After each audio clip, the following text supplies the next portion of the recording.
Guys, it's been a second. Sorry, I didn't give you guys updating like, hey, look, at this time I'm gonna be making a video. But even now, I think over in America, I'm guessing around 10 o'clock. I don't know. It's nighttime for y'all, so I don't expect so much. Anyways, today we're gonna talk about how I learn kanji.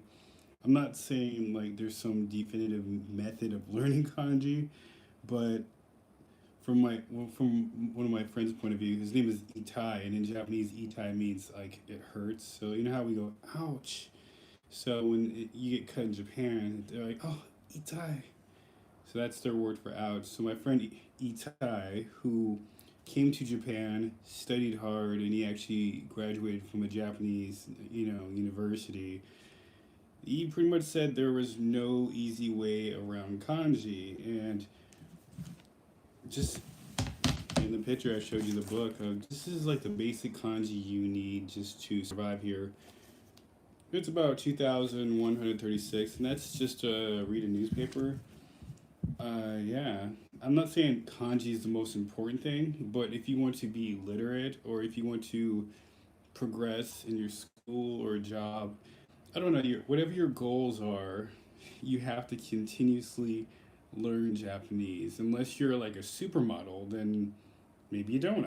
I don't know, but for me, it's not so painful. I actually kind of enjoy it. If you break down the math, okay, this is 2,100 kanji or whatever. What's out the magic calculator? Say you wanted to finish all that. Oh, power's gone.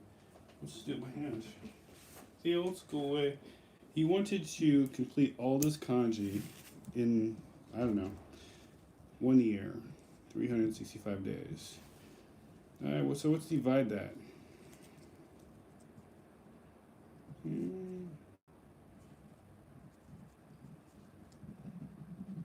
I am super lazy, guys.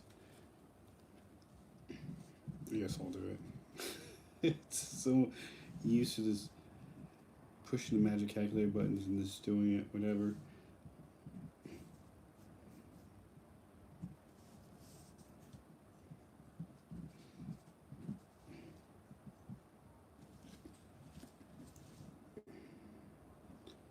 Yeah, I'm not gonna waste your guys' time. Let's just say this very clearly. Let's just say you can master like at least 5 to 10 kanji per day. So there's 365 days. You do 10 kanji per day.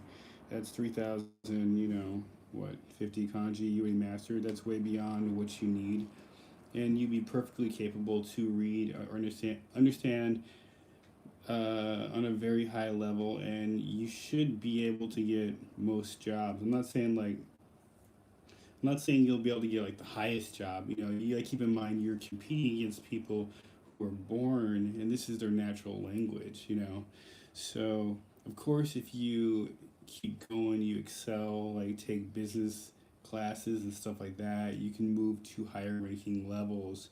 Also, if your kanji, your writing, all that stuff is good, or Jozu, whatever, but you can't talk at all, or like when they talk to you, you can't respond because your ears aren't good, then again, you're not going to do too well. If you think of it in terms of like babies start out and they just kind of mumble, right? So they spend like the first year, 2 years of their life just really just listening and trying to copy. So I think of it like that. So when you want to pursue improving your kanji or improving just your Japanese in general, you probably should actually take baby steps. Make small goals and stuff like that. Books are useful, but keep in mind books are slow. So you should use whatever study method works for you. Some people actually use videos on YouTube. I don't. I use books like mainly, and I use Netflix. I talk to people at work because I work in a job where no one speaks English, and this is on purpose because it benefits me, and I can learn kanji. Not kanji. Sorry, I can learn to speak Japanese even though I make mistakes. They know I make mistakes. They correct me, and I try to remember and correct myself. So it allows me to improve. So yeah, baby steps, make goals that are very possible. I might say 10 kanji a day, but when you first start, 10 kanji a day is actually quite a bit. Um, when you go to schools here in Japan, they will make you easily do 10 to 20 kanji. I promise you. Okay.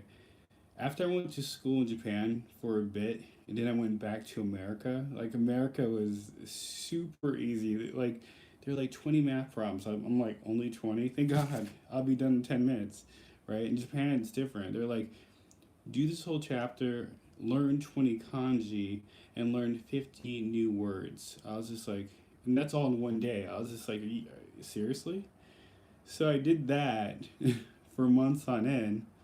So the time I got back to America, America was super easy. Even chemistry class was easy. I passed it no problem with A because the workload here is like times 10. In America, I'm not trying to be mean. I feel like in America they clearly lower the bar for some people or something. I don't know. My only competition were other Asian students. Period. I was taking three math classes simultaneously, and it was fine. So when you go do something really extremely hard, and then you back up and do something that's easy or easier, it doesn't seem quite as hard. Like my current job, it's not like the best job in the world. It's a cleaning job. I'm a janitor basically, but where I got trained was like literally like my boss was evil. She hated me just because I'm like foreigner. She had zero patience with me. The first day when I was like, saying my Jiko Shokai, my introduction, she didn't give me a chance. She cut me off. She's like, I am manager. Manager! Like that, I don't even know her name because we never finished the introductions. She was super kibishi or strict, and but I'm not saying her work wasn't efficient or effective. She taught me things I never even thought of. Like she pretty much taught me you can use a mop to sweep. This like so her work is actually amazing, but her attitude was really terrible. So think of it like military though. So like I was in this military thing for like a month until I got tired of her in her attitude. And then I got moved to a new place. I was like, please just move me to a new place because I got no breaks and I got yelled at like at least once a week for like 40 minutes straight. So I got moved to this new place, and this new place, the boss, he's like older dude, kick back. He's like, yeah, if you can just do the work, we're good. No problem. My breaks are now like 15 minutes long, so I'm pretty happy about that. And he sees that I can do the work. He trusts that I can do the work, and so basically, when I was training hard in the first place, when I went to the second place, it was much easier. So, anyway, sorry. Let's go back to kanji just for a moment. Whatever. I'm talking about kanji in particular because usually people think kanji is it's the hardest thing, the most daunting thing to achieve. And they're probably right. It's simply because there's so much kanji. So every day in this book, I literally copy out pages, starting from one kanji, ichi, and then the words, ichigatsu, so 1 month. And I pretty much do this and memorize as best I can. So I'm doing about 19 to 20 pages or kanji per day, along with, for every single kanji, there's 3 new words. I'm very proficient in learning words. So every single day I learn over 100 new words because that's like my talent. Everyone has some kind of talent. I got buddies that are really, really good at speaking. Where if I'm in a conversation, I'm not gonna make it because I'm not. That's not my talent. So, but I'm working on it. My listening is really good, but my speaking is pretty terrible. Anyway, so I'm currently doing about 20 kanji a day, right? So at 10 kanji, you're going to learn 3,100, whatever, 50 kanji, right? So I'm at 20, right? So I'm going to learn 6,200, actually, about 6,400 kanji. If I can maintain this every single day, uninterrupted, which with a family, it's very difficult. I do have a family. So that's why some days I kind of overdo it, while other days I might underdo it. And that's just the kanji. So I carry my, it's actually a Jisho or a Japanese English dictionary with me. So before work, every single day I'm early, at least 30 minutes to 15 minutes early. You always want to be early. You never ever want to be late because you will become that guy. And Japanese, if you want respect in Japanese society, you have to work hard. That's all. That's like the main thing. Work hard and do not cause problems, right? Which, from what I learned, means don't talk much. Just if they ask you a question, answer the question, but you don't have to elaborate your whole life. Just answer the question, yes or no. Are you married? Yes, I'm married. And that's all. You don't need to go into, you know, I went on a drunken binge the night before. Even though it might be funny as a story, but it's not going to look good upon you later on if you're missing work suddenly for some reason. So, yeah, the harmony is the quietness. People get along here, it's because they don't talk that much. They're too busy working. That's the key point. Working.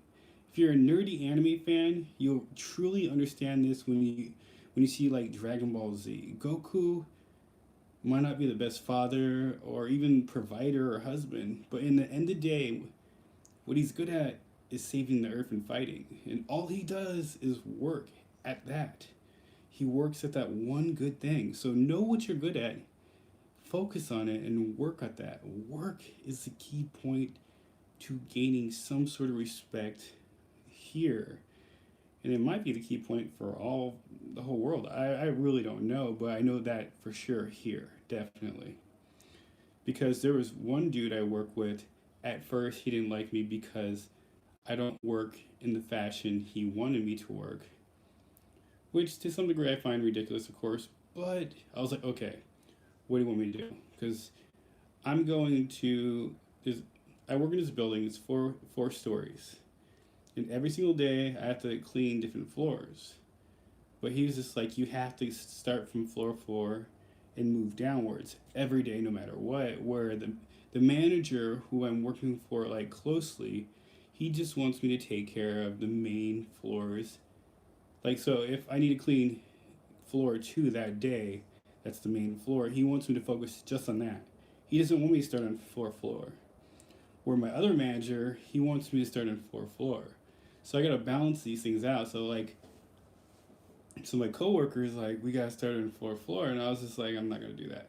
So we got into a little scuffle about that, and I was just like, I'm gonna take care of the main manager, the guy I'm working for, like that's actually here watching me, right? So, and we were on not good terms for like a few weeks, but after like we kind of found some sort of balance, like I was like, okay, let's just try it your way, and let's see if we can find some sort of balance between it, and let's just adjust to whatever needs to be done. So I followed his way because he's an older guy. And a lot of the older guys, they want to be senpai, kopai type of relationship, which is fine. It's actually not that bad. He's actually now one of my good friends, and he's actually helping me learn Japanese. He's teaching me every single day. So he's like, no, don't say it like that. No. I'm just like, oh, okay, gomensai. Sorry. So, yeah, I guess that example is kind of like, turn your enemy to your friend type of deal. But he saw that I'm working hard, and he saw that I'm trying like continuously regardless of my mistakes. And he also saw that I don't have like too much pride, and I'm not like I'm listening to him even though like sometimes I don't necessarily always agree. I don't talk too much, and I'm listening, and I do adjust, and like when he does something, I adjust towards that, and this applies to everything. So this kanji I'm learning right now. So like yesterday I did 19. Today I'm gonna do like 25 new kanji plus 3 words per kanji. So that's quite a bit of words on top of the extra 100 words that I usually do just for fun, right? Then I spend like an hour on Netflix trying to catch and listen, and I just started watching Japanese TV. And with the family, I do try to talk Japanese, even though I'm not perfect at it. I mean, they still giggle at me. They're like, "Oh, today we went to the convenience store and like." It was a Vietnam person, and his Japanese was terrible. And they look at me, they're like, "You should apply. Your Japanese is terrible, or your Japanese is better than their Japanese, so you probably can get a job." And I'm just like, is that a compliment or is that an insult? So it is what it is, and I just kind of giggle and laugh at it because I know my Japanese is not wonderful, and also knowing your weaknesses and strong points and what you want will really help you to succeed here. There are moments, actually, there's many moments where it can be very, very, very lonely journey, and that might be all of life. I don't know, but here in particular, I feel like it's a little more. But at the same time, if you're say like from a Western country, you do have a lot more distractions. You got your friends, you got your families, obligations, responsibilities, your car, you got all that stuff. And here you do have some of that stuff, but you're more likely to achieve or obtain your goal if you're willing to sacrifice and if you're willing to, at some points, isolate yourself. So, even for an hour a day. But at the same time, that guy who works 2 hours on his Japanese kanji or whatever he's trying to achieve is definitely going to beat the guy who only works 1 hour, unless that dude's a genius. And the guy that works like 6 hours is definitely going to beat the guy that works 4 hours, and the guy and so forth. You get the idea. So unless they're like some kind of prodigy, whoever works the hardest wins, and that applies to everything. So yeah, for example, my friend, he's really good at math. Like that's his thing. Like I have no idea. He doesn't even know. He's like, I don't study math. No one taught me nothing. I just get it. So he would just tell me like the formula. I'm like, how do you know? He's just like, I don't know. I just saw the problem. I just see the formula. I just do it. And so I never expect to beat him because I know that's his strong point in math, right? Where my strong point is actually in art. So when I'm writing kanji, it's easy for me because I'm an artist and I'm used to spending 15 hours a day drawing stuff. So much so, like, this is my left hand is my drawing hand, right? So when that is like so painful I can't draw anymore, I switched to my right hand. So now I'm ambidextrous because I had to be, because I had to complete these projects. And to me, kanji is just art. So that's why I do okay with it.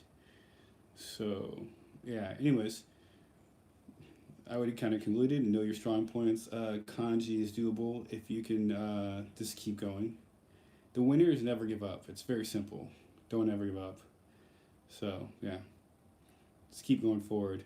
And when you're in Japan, know exactly what you want to do. If you're here just for a vacation, you don't need to learn Japanese. Not really. If you want to live here like forever, then yeah, I highly recommend learning the language and culture and stuff like that because people, you can make friends and people will respect you more. It's very simple. In America, we don't say it. Some people actually do, but they're like, "You're in America. You gotta learn English," and some people can be jerks about it, but it is expected, kind of. So anyways, peace until next video. I actually ranted way longer than I actually thought I would. 19 minutes. Wow. Yeah. Thanks for watching, you guys, and I will see you later. I'm gonna try to do more videos. The next video might be talking about Japanese schools, or as in working at Japanese schools, because I've worked at a few, and I'm not gonna tell you all the drama, but like basically, I'm kind of sort of done working in the English field, and I have my reasons, such as not getting breaks, working 9, 10 hour shifts with no breaks. They're like, well, if you take a break, who's gonna watch the kids? I was just like, maybe you should have thought about that ahead of time. Or just like for example, 6 years back, I was working for this company. And again, no breaks. And it's so in Japan, it's illegal if you work 6 hours plus not to get a half hour break. So every single day I was working 6 hours plus. I got no break for like 3 months. Didn't know that, but they know I don't know that.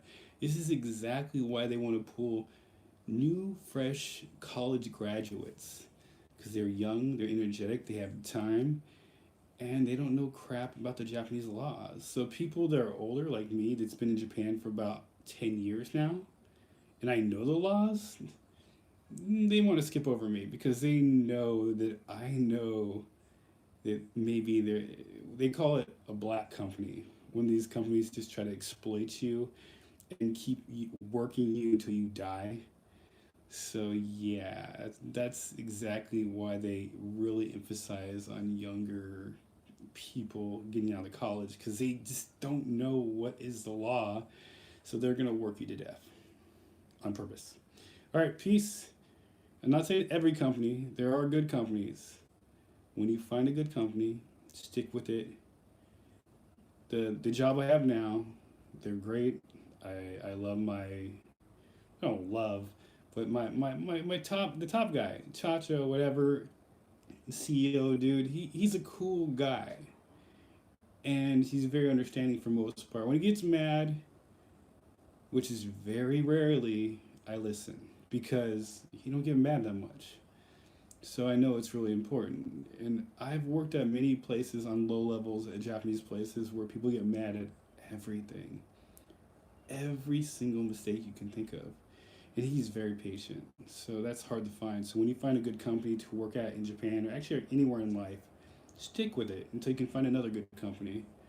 And don't set yourself up for failure. Like if you know you are not going to do well at a company, but you're just like, I just need the money right now, keep in mind you might not make it. That's all. You're just setting yourself up for failure. All right, peace. Till next video. Thanks for watching.